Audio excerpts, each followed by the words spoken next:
Godmorgen og velkommen alle sammen. Velkommen tilbage til et virkelig smukt Tivoli. Jeg ved godt, vi siger det hver morgen, men det må man bare sige, det er det. Alle de julelys der, også i dag. Ja, og i dag har vi også fået besøg af en rigtig verdensmester. Det er Kasper Steinfath, som kommer fra Klitmøller i Nordvestjylland.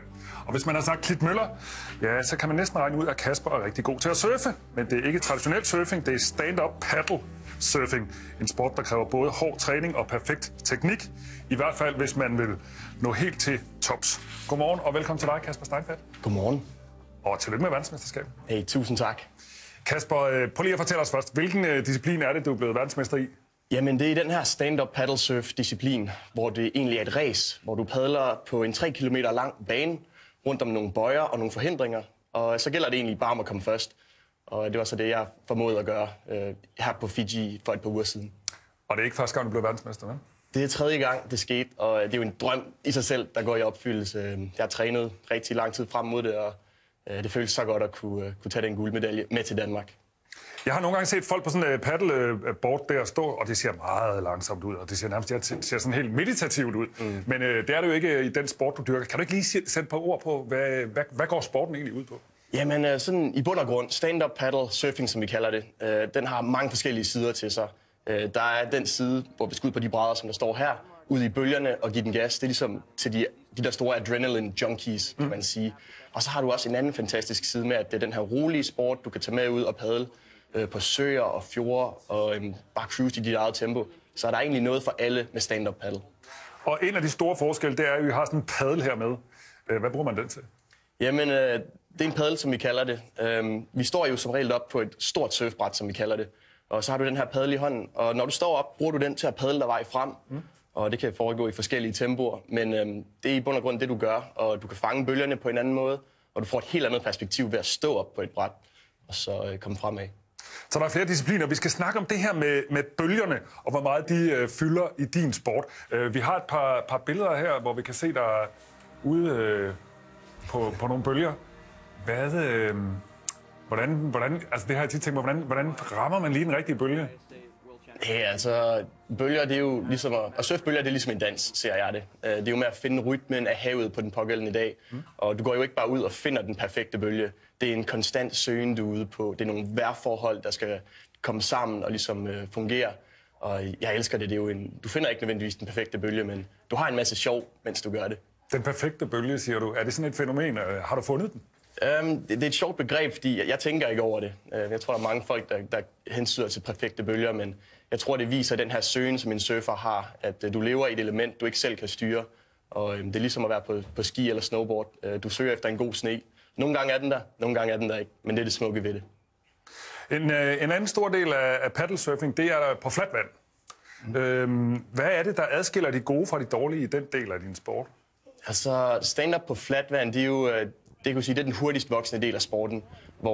Vi kan se nogle billeder her, Kasper. Det er fra Fiji, det der, ja. Og det, der er fedt ved flatvand, det er jo, at det kan foregå i alle mulige tempoer. Det er meget styrke, der kommer ind på, hvem der vinder der. Men jeg vil sige, faktisk det, der er fedt ved stand-up, det er, at det er en surfsport. Og når du skal rundt om sådan nogle bøjer, som man kan se der, så gælder det om virkelig at komme ned i ens knæ og finde balancen. Så der er lidt surfegenskaber, der også går igen, hvis man vil vinde. Det ligner noget, der kræver nogle muskler. Ja, det er det. Der går rigtig meget træning med at styrketræne og ligesom få ens muskler fedt for fight. Det er ligesom mange andre sportsgrene, hvor det gælder om at have en udholdenhed. Og det elsker jeg, fordi jeg elsker at presse mig selv til mine fysiske grænser. Og så når man kan kombinere det med surfing, så er det jo endnu bedre. Kan man egentlig være god til begge dele? For jeg, sådan umiddelbart, så tænker jeg, altså det er to forskellige discipliner, forestiller jeg mig. Og det her med bølgerne, og så ligesom stå på fladt vand og stage sig frem. Ja, det går faktisk. Der er nogle egenskaber, der går igen.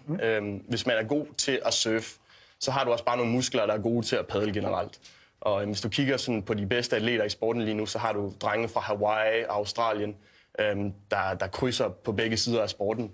Og det er fedt, synes jeg. Altså, der er nogle folk, der siger, at stand-up gør det muligt at surfe på søer og fjorde og åer rundt om i verden.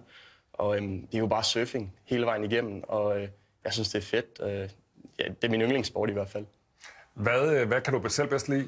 Fladt vand eller bølger? Altså, jeg er jo totalt miljøskadet. Jeg kommer fra Cold Hawaii, og det er bølgerne, der betyder alt for mig. Det er dem, der er omdrejningspunktet i mit liv. Men omvendt, når jeg er her i København for eksempel, så får jeg også et rush får en fed oplevelse ud af at tage ud og padle på havnen på mit bræt, padle op ved siden af Operaen og se en masse ting, som jeg ikke ville se derhjemme. Og det er fedt at kunne se det fra vandet, synes jeg. Som vi sagde før, så er det fra Klitmøller, og jeg tænker, at enhver frisk dreng fra Klitmøller surfer jo, fordi det er jo ligesom sådan et surferparadis. Og du startede selvfølgelig også, som alle andre, skulle jeg til at sige, med at windsurfe. Hvorfor skiftede du? Windsurfing fyldte en del i mit liv, men faktisk det, jeg startede med tidligst, det var traditionel surfing, hvor du ligger ned på et bræt og padler. Okay. Og jeg plejer altid at sige, at man er nødt til at kravle, før man kan gå. Og surfing fyldte rigtig meget for mig, og så for 7 år siden kom stand-up ind i billedet. Og det var egentlig bare en anden måde at have det sjovt ude på vandet, når der ikke var bølger. Så det gik fra at være sådan en hyggelig lille ting, man gjorde ved siden af, til nu fylder det alting i mit liv. Hvornår fandt du så ud af, at det var du sådan set rigtig god til? Og det gjorde jeg nok for snart 5 år siden. Det var bare noget, jeg gjorde for sjov. For mig bunder det hele i en leg ude på vandet. Og så når jeg indser i mit første race, at wow, det er egentlig sjovt det her, jeg klarer mig ret godt, så er det jo enhver persons drøm at forfølge den passion. Og step by step er jeg nået hertil, og jeg er så taknemmelig for at have fundet det her.